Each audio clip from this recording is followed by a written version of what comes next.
우리 수요예배 오신 우리 성도님들을 환영하고 사랑합니다. 오늘 말씀은 이제 수요예배 우리 베드로전서가 끝나고 베드로후서 두 번째 시간입니다. 베드로전서가 외부로부터 오는 어떤 핍박, 고난 이런 것들에 대해서 환난 이런 것들에 대해서 견디고 어떻게 견딜 수가 있고 왜 견디어야 되는지 어떤 소망을 갖고 우리가 그 고난을 이길 수 있는지 그러한 내용을 베드로전서에서는 말씀해 주었다면 이 베드로 사도가 후서에서는 조금 다릅니다. 그게 아니라 교회 내부적인 어떤 문제가 있는데 그 내부적인 문제를 지적하고 권면하고 있는 말씀을 우리가 알 수가 있습니다. 그렇다면 교회 내부에 있는 문제를 말씀하고 있는데 어떤 문제를 말하고 있느냐? 사실 오늘 1장에서는 아주 자세히 나오지는 않습니다. 구체적으로 나오는 건 이제 2장부터 나오는데 2장 1절을 보시면 제가 읽겠습니다. 그러나 백성 가운데 또한 거짓 선지자들이 일어났었나니, 거짓 선지자들이 이 베드로 사도의 편지를 읽는 성도들이 있는 곳에 거짓 선지자들이 일어났습니다. 이 거짓 선지자들이 어떻게 했냐면 이와 같이 너희 중에도 거짓 선생들이 있으리라. 그들은 멸망하게 할 이단을 가만히 끌어들여, 이단들을 막 끌어들여요. 자기들을 사신 주를 부인하고 임박한 멸망을 스스로 취하는 자들이라. 이단들이 말하는 어떤 논리, 영지주의라고 할지 그 당시 헬라 철학과 혼합된 혼합주의라고 할지 이런 모든 이단들의 논리를 끌어들여서 하나님의 말씀을 왜곡한다는 거죠. 복음을 왜곡하는 그러한 거짓 선지자들이 일어나서 성도님들을 미혹하고 있었던 겁니다. 이러한 상황에서 베드로 사도는 그들에게 권면을 하고 있는 말씀이죠. 약 5년 전 정도에 일어났던 일인데 기억하시는 분들 있을지 모르겠습니다. 그보다 먼저 한 10여 년 전에 제가 어떤 다큐멘터리에서 보니까 우리나라의 자칭 예수라고 하는 자들이 20몇 명, 제가 이게 중요한 건 아니기 때문에 정확한 수치는 조사하지 않았습니다. 제 기억에 의존한다면 20몇 명 정도가 자칭 예수라고 한다고 합니다. 오늘날에도 크게 다르지 않겠죠. 자칭 예수라고 하지는 않더라도 성경을 왜곡하는 거짓 선지자들이 여전히 우리나라에 혹은 세계에 퍼져 있습니다. 약 5년 전 정도에 홍혜선 씨라는 스스로는 자기를 선지자, 성견자라고 얘기했던 여성분인데 미국 국적인지는 저도 정확히 모르겠습니다. 미국 동포인지는 미국에서 왔다 갔다 하면서 한국에서 예언을 막 했었습니다. 한국에 이렇게 죄가 간영하고 회개해야 되는데 회개하지 않아서 하나님이 심판하신다고 했는데 회개하지 않아서 그 하나님의 이런 심판이 임박해서 그 5년 전 당시에 올해 안에 전쟁이 날 것이다 막 이런 말을 했었어요. 아시는 분 있는지 모르겠습니다. 그래서 한국에도 와서 그런 예언을 하고 또 어떤 분들에게는 개인적인 상담을 해주겠다고 해서 상담을 하고 상담료로 30만 원에서 50만 원 이렇게 받았었습니다. 일단 하나님께서 주신 것을 이렇게 돈 받고 한다는 것만으로 봐도 이분은 정상적인 게 아니죠. 이런 거짓 선지자가 오늘날에도 있다는 거예요. 이런 거짓 선지자들 우리가 현혹되면 안 되겠습니다. 우리 한가람교회 성도님들은 수준이 높으셔서 이런 사람들에게 전혀 미혹되는 분들이 없을 줄로 믿습니다. 뿐만 아니라 3장 4절 베드로후서 3장 4절을 보면 이르되 주께서 강림하신다는 약속이 어디 있느냐 조상들이 잔후로부터 만물이 처음 창조될 때와 같이 그냥 있다 하니, 그러니까 이 베드로 사도가 아직 죽기 전 나이가 많이 들었을 시기입니다. 이때 벌써 예수님이 다시 오심에 대해서 부인하는 자들이 있었어요. 예수님이 속히 오신다고 하셨는데 지금 시간이 몇 년이 흘렀는데 예수님이 안 오시는 거 보니까 하나님이 창조하신 이러한 만물들이 별 징조 없이 있는 거 보니까 예수님이 다시 오신다고 하신 거 그거 아닌가 보다. 예수님 다시 안 오신다. 그걸 부인하는 그런 자들이 있었어요. 우리가 그리스도인으로서 다들 종말론 사상을 가지고 있어야 됩니다. 이 얘기가 극단적인 종말론자들이 되어서 이 세상에서의 삶이 아주 무의미한 것처럼 아무렇게나 대충 살아도 된다는 얘기가 절대 아니죠. 우리 예수님이 처음 오셨던 그 시기부터 다시 오시는 재림의 시기, 그 사이가 바로 우리가 말하는 그 종말의 때입니다. 마지막 때예요. 초림과 재림 사이 이 모든 기간이 바로 마지막 때이고 종말의 기간입니다. 그래서 우리는 우리의 어떤 시간관념으로 주님이 속히 온다는 그 말씀에 대해서 뭐 몇 년 후에 올지 언제 올지 이런 걸 따지기보다 우리 주님이 다시 오심을 고대하면서 주님이 명령하시고 말씀하신 그 말씀을 살아내는데 더 집중을 하고 우리 주님과 동행하는 삶을 살아야 된다는 겁니다. 그런데 베드로 사도가 있는 이 시기에도 이렇게 종말이 없다고 하는 자들도 있었고 역시 반대로 극단적 종말론자들도 있었습니다. 사실 이 사람들이 베드로후서 1장 전반부에 보면 베드로 사도가 경건의 삶에 대해서 얘기를 쭉 합니다. 그런데 그 이유에 대해서 왜 경건의 삶을 하는지에 대해서는 이제 말씀을 유심히 보시면 우리가 그리스도인으로서 거룩을 향해서 살아야 되는 사람이기 때문에 경건의 삶을 살아야 된다는 말씀을 하는 것인데 사실 이들이 이 경건의 삶을 살기 싫기 때문에 그러니까 거짓 선지자들 말하는 겁니다. 경건의 삶을 살기 싫기 때문에 자기 정욕을 따라 살고 싶기 때문에 이런 거짓되고 왜곡된 하나님 말씀을 변질시켜서 전파하고 자기의 정욕과 욕심을 정당화시키는 겁니다. 그러한 상황이 있기 때문에 베드로 사도가 처음 베드로후서 말씀을 시작할 때 경건에 대해서 어떻게 경건한 삶을 사는지에 대해서 쭉 얘기를 먼저 시작을 했던 겁니다. 이제 오늘 본문 말씀을 좀 보시면 베드로 사도가 연속해서 반복해서 했던 말씀이 있습니다. 12절에도 보시면 내가 항상 너희에게 생각나게 하려 하노라. 13절에도 이 장막에 내가 있는 동안에 너희를 일깨워 생각나게 함이 옳은 줄로 여기노라. 15절에도 보면 내가 떠난 후에라도 어느 때나 이런 것을 생각나게 하려 하노라. 그래서 지금 베드로 사도는 나이가 많이 들어서 소천할 때가 임박한 거예요. 나이가 많이 찼어요. 그래서 복음을 전한 우리 형제된 그리스도인들을 볼 때 이 잘못된 복음, 변질된 복음, 거짓 선지자들의 그러한 잘못된 말씀을 쫓아가는 믿음의 형제들을 보고 마음이 너무 아팠던 거죠.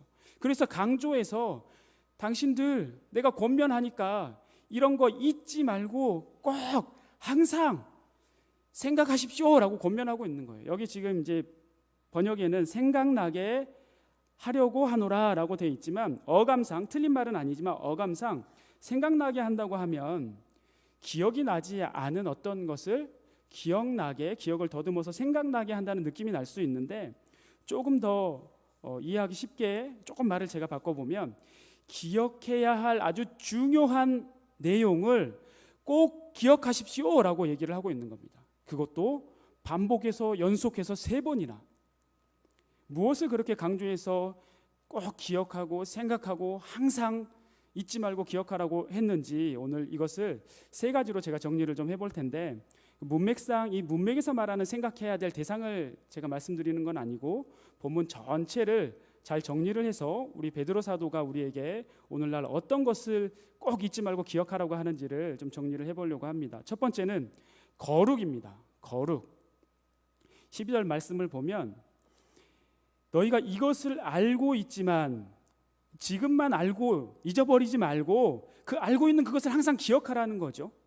근데 너희가 이것을 알고 있지만 여기서 이것을 12절 이전에 쭉 얘기했던 것을 말하죠. 12절 이전에 쭉 얘기했던 게 어떠입니까?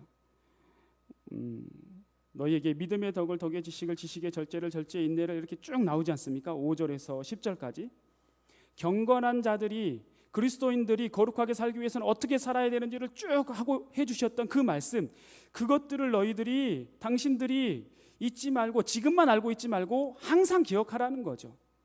경건을 얘기하는 거예요. 4절에 보면 너희가 정욕 때문에 세상에서 썩어질 것을 피하여 신성한 성품에 참여하는 자가 되게 하려. 신성한 성품이 어떤 성품이겠습니까? 하나님의 성품이겠죠. 하나님의 성품은 거룩이죠. 거룩이에요. 거룩. 그래서 첫 번째가 거룩이라고 말씀을 드린 겁니다. 이 1장 5절에서 10절까지 구체적으로 말했던 우리 믿음의 형제들 그리스도인들이 살아야 할 모습들 어떻게 살아야 할지에 대한 내용들 그 경건의 모습이거든요. 그 경건의 모습이 바로 거룩한 삶을 살아내는 방법인 거죠. 그런데 서두에도 말씀드렸지만 이 불경건한 자들 자기 욕심 정욕을 따라가는 자들이 경건한 삶을 살기에 거룩한 삶을 살기는 싫거든요. 그래서 그 말씀을 왜곡하고 변질해서 자기의 탐욕과 정욕을 정당화시키는 거짓된 말씀을 전했던 겁니다. 그런데 놀랍게도 이 당시뿐 아니라 오늘날에도 이렇게 말씀을 자기의 정욕과 탐욕을 위해서 왜곡하는 자들이 여전히 있어요. 뭐 이단들, 사이비들, 우리가 잘 알고 있는 뭐 신천지나 JMS, 통일교 이런 자칭 자신이 재림 예수라고 하는 자들 외에도 동성애자들을 보면 동성애자들이 동성애를 하나님이 인정했다고 성경 구절에 근거를 댑니다. 말씀을 왜곡하는 거겠죠, 당연히. 어떻게 근거를 대냐면 마태복음 8장에 우리 성도님들 잘 아시는 백부장의 믿음 있잖아요. 그 백부장은 예수님을 만났을 때 말씀으로만 명령하시면 자기 하인이 낫겠다고 했어요. 그렇죠? 예수님이 이만한 믿음을 보지 못했다고 했습니다. 이것은 예수님께서 말씀하시는 이 본문의 내용은 백부장의 믿음에 대한 내용이에요. 믿음이라면 이 백부장 정도의 믿음은 돼야지. 그걸 강조한 것인데 동성애자들은 참 이 말씀을 어떻게 해석하냐면 8장 8절에 백부장이 예수님을 만나서 자기 하인 얘기를 합니다. 하인이 백부장이 만나서 하는 말씀을 제가 읽어드리겠습니다. 8장 8절, 마태복음 8장 8절입니다. 백부장이 대답하여 이르되 주여 내 집에 들어오심을 나는 감당하지 못하겠사오니 다만 말씀만 하옵소서. 그러면 내 하인이 낫겠사옵나이다. 여기서 하인이라는 말이 동성애자들이 하는 주장이에요. 뜻이 세 가지가 있어요. 첫 번째는 아들 혹은 소년이라는 뜻이 가장 많이 쓰입니다. 소년으로 주로 많이 쓰여요. 두 번째는 노예라는 뜻이 있습니다. 헬라어로 파이스라는 단어인데 보통은 그러니까 소년 혹은 노예라는 말을 가장 많이 써요. 세 번째 뜻에 동성애인이라는 뜻이 있기는 있습니다. 그런데 고대 문헌에 보면 동성애인으로 쓰인 경우가 극히 드뭅니다. 성경에는 없어요. 성경이 아닌 다른 문서에 있긴 있는데 극히 드물다는 얘기죠. 그런데 그것을 가져와서 이 마태복음 8장 8절에 마태가 성경을 기록할 때 백부장의 그 하인을 동성애인이라고 했다는 거죠. 그리고 예수님은 그것을 인정하며 병을 고쳐줬다는 거예요. 놀라운 해석이죠. 동성애자들한테는 마태복음 8장이 복음서예요. 동성애를 예수님께서 인정해 주시는 말씀이니까. 말도 안 되는 소리겠죠. 말도 안 되는 소리예요. 왜냐하면 8절에서 파이스라고 말씀을 예수님께 드린 것은 노예인데 하인인데 아들과 같이 친밀한 자라는 의미에서 8절에서는 그렇게 이 백부장이 말을 했던 것이고 9절에서는 백부장이 뭐라고 하냐면 나도 남의 수하에 있는 사람이요 내 아래에도 군사가 있으니 이더러 가라 하면 가고 저더러 오라 하면 오고 내 종더러 이것을 하라 하면 하나이다. 여기서 여기 내 종이라고 하는 자기 하인을 일컬을 때는 둘로스라는 말씀을 썼어요. 이때도 파이스라고 했어야죠. 근데 여기서 9절에서는 그 자기 병이 나아야 될 하인을 지칭하면서도 명령의 복종의 맥락에서 썼기 때문에 그래서 8절에서는 아주 친밀한 아주 사랑하는 노예지만 하인이지만 파이스를 썼던 것이고 9절에서는 그 명령의 상하관계 그 맥락에서 복종관계를 말하기 위해서 예수님께 똑같은 하인에 대해서 얘기하지만 둘로스를 썼거든요. 그러니까 원문에 대해서 분석하고 얘기를 하더라도 정확하게 보고 얘기해야 되는데 이렇게 왜곡된 자기의 정욕을 위한 자들은 성경을 이상하게 왜곡을 한다는 겁니다. 베드로 사도가 있었던 당시에도 이렇게 이렇게 동성애자들이 이렇게 했는지는 잘 모르겠습니다. 이런 종류의 경건의 삶, 거룩한 삶을 살기 싫은 자들이 이렇게 성경을 왜곡하고 말씀을 왜곡하고 그렇게 살았다는 거죠. 경건의 삶, 거룩한 삶, 베드로 사도는 첫 번째 우리에게 이걸 강조하는 겁니다. 그리스도인이라면 내 정욕을 따라가지 말고 경건한 삶, 거룩한 삶, 거룩하신 하나님을 따라 거룩함을 지향하고 그 거룩한 백성이 되어라 라고 말씀하고 있는 겁니다. 우리 성도님들 모두 우리 하나님을 닮은 하나님의 성품을 닮은 거룩한 우리 성도님들 되시기를 소망합니다. 베드로 사도가 그리스도인들에게 꼭 기억하라고 당부하고 있는 것 두 번째는 뭐냐면 바로 우리 예수님 그리스도입니다. 그리스도. 16절, 17절, 18절을 보면 여기 말씀은 베드로 사도가 본인이 예수님이 아직 십자가에 죽으시고 부활하시기 전에 변화산에 같이 올라가서 예수님께서 그 아주 영광스러운 하나님의 임재 안에 모세와 엘리야와 대화하고 그리고 또 아버지 하나님께서 예수님을 향해서 이는 내 사랑하는 아들이요 내 기뻐하는 자니 너희는 그의 말을 들으라 하고 예수 그리스도를 하나님과 같은 하나님의 아들로 그 영광을 내려주신 그 장면을 목격한 거죠. 베드로 사도는 그렇게 같이 가서 그 장면을 봤어요. 그 얘기를 지금 16절에서 18절에 증거하고 있는 겁니다. 예수 그리스도가 어떤 분입니까? 왜 예수 그리스도를 잊지 말고 기억하라고 얘기는 하는 걸까요? 예수 그리스도의 우리 예수님을 말할 때 그리스도라는 말을 하지 않습니까? 히브리어로 메시아고 히브리어로 메시아가 헬라어로 그리스도입니다. 그 그리스도가 헬라어로는 크리스토스입니다. 근데 그 크리스토스가 영어로는 크리스트고 그게 중국어에서 이제 음역되면서 찌두라는 말로 번역이 됐고 그 중국어 한자를 우리가 한자 도금 그대로 읽으면 기독이 된 겁니다. 그리스도, 크리스트, 기독 다 똑같은 얘기예요. 그리스도라는 얘기죠. 그래서 우리를 기독교인이라고 하는 겁니다. 우리를 왜 기독교인이라고 합니까? 우리를 왜 그리스도인이라고 하죠? 예수님이 아니면 지금 여기서 우리가 예배를 드릴 수가 없는 겁니다. 우리가 죄인인 우리가 죽을 수밖에 없고 멸망할 수밖에 없고 저 지옥불에 떨어져 죽을 수밖에 없는 죄 사슬에 묶여 있는 그러한 존재였는데 예수님께서 우리의 죄를 나의 죄를 대신해서 다 십자가에 지시고 죽으심으로 말미암아 우리가 그 예수님 때문에 하나님 앞에 설 수 있는 거 아닙니까? 그 하나님의 양자된 자로서 자녀 삼아 주신 거 아니에요? 근데 이들은 16절 보니까 예수님에 대해서 이야기를 교묘히 만든 것이라고 왜곡해 버리는 거죠. 제가 언젠가 금요기도회 때인가 도월 선생님 얘기를 했죠. 마가복음 얘기하면서 예수님의 신성을 부인하는, 오늘날 인본주의자들이라든가 오늘날에도 예수님의 신성을 부인해요. 하나님의 말씀을 교묘히 왜곡에 만든 것이라고 말하는 자들이 많아요. 이때에도 있었던 거죠. 베드로 사도가 아직 살아있을 때에도 있었던 거예요. 우리 예수님을 교묘하게 왜곡하는 거죠. 신성을 부인하거나 다시 오시지 않을 거라고 하거나 그 예수님의 십자가의 그 보혈의 능력, 희생, 그 은혜를 부인하는 자들이 여전히 있었던 거예요. 그래서 베드로 사도는 우리가 이렇게 설 수 있는 것은, 우리가 하나님의 자녀 될 수 있었던 것은 우리가 모든 죄를 사함받고 죄인이 아니라 이제 하나님의 자녀로 백성으로 그리스도인으로 거룩하게 살 수 있는 그 근거가 누구냐면 그리스도이기 때문에 그리스도를 기억하라는 겁니다. 그리스도를 기억하라는 의미는 조금 더 적용을 해보면 어떤 겁니까? 이제 더 이상 이 속에 내가 주인이 아니라 이 안에 우리 주님이 예수 그리스도가 주인 된 삶을 살라는 얘기겠죠. 그런데 여전히 내 자존심 부리고 미워하는 마음 가지고 있고 내 생각대로 내 마음대로 말하고 행동하고 한다면 예수님을 내 주인으로 모시고 그리스도를 항상 잊지 않고 생각하며 사는 그리스도인의 모습이 아니겠죠.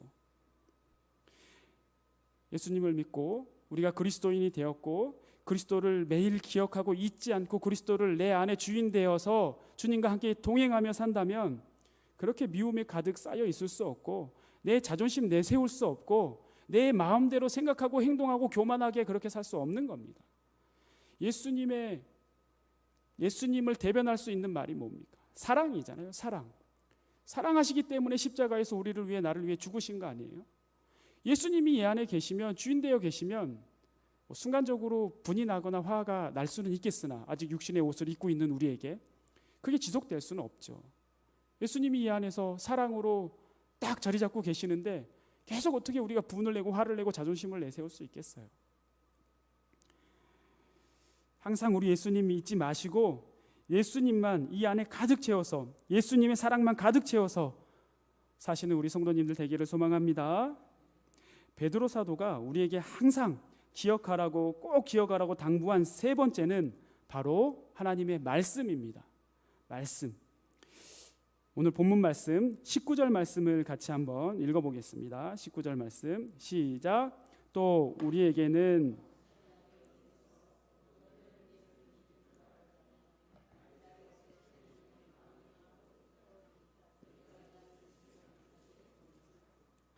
여기 보면 베드로 사도는 앞서서 본인이 직접 보고 들은 예수님에 대해서 증거를 했습니다. 변화산에서 자신이 보고 들은 예수님에 대해서, 그리고 그 그리스도를 항상 잊지 말고 기억하라고 증거를 했는데 그것보다도 더 확실한 증거가 여기 있는데 그것이 무엇이냐면 예언이라고 성경에 나왔는데 우리 성경 말씀을 말하고 있는 겁니다. 더 확실한 증거가 바로 성경 말씀이라는 거죠. 실제로 성경 말씀 구약과 신약 이 전체를 아울러서 그 중심에는 바로 예수 그리스도가 있습니다. 예수님이 계세요. 구약에는 오실 메시아 예수님에 대해서 예언하고 있고 예표하고 있고, 구약에 하나님의 백성들이 항상 드려야 했던 그 제사는 희생 제물로 오실 어린 양 예수를 대변해서 그 짐승을 제물로 드렸던 거 아닙니까? 예수님을 항상 말하고 있었어요. 구약에서는. 이제 신약에서는 오신 예수님 그리고 다시 오실 예수님에 대해서 말씀을 하고 있죠. 이 성경 전체의 중심에는 예수님을 증언하고 있다는 거죠. 그래서 그 예수님에 대해서 증언하고 있는 아버지 하나님의 말씀에 대해서 확실히 우리에게 주신 그 은혜의 말씀이 그 무엇보다도 확실한 증거가 된다는 거죠. 수천 년의 세월 동안 기록된 이 성경 말씀은 그 무엇보다 정확하게 하나님의 메시지를, 예수 그리스도를 증거하고 있다고 베드로 사도가 지금 얘기하고 있는 겁니다. 이 성경에 대해서 디모데후서 3장 16절 말씀이 잘 설명해 주는데요, 제가 읽겠습니다. 모든 성경은 하나님의 감동으로 된 것으로 교훈과 책망과 바르게 함과 의로 교육하기에 유익하니 이는 하나님의 사람으로 온전하게 하며 모든 선한 일을 행할 능력을 갖추게 하려 함이라. 잘 하시는 말씀이죠. 모든 성경이 하나님의 감동으로 된 것이죠. 물론 각각의 저자의 개성을 살려서 그 개성대로 기록하게 하셨지만 하나님의 감동에서 벗어나지 않게 기록되었어요.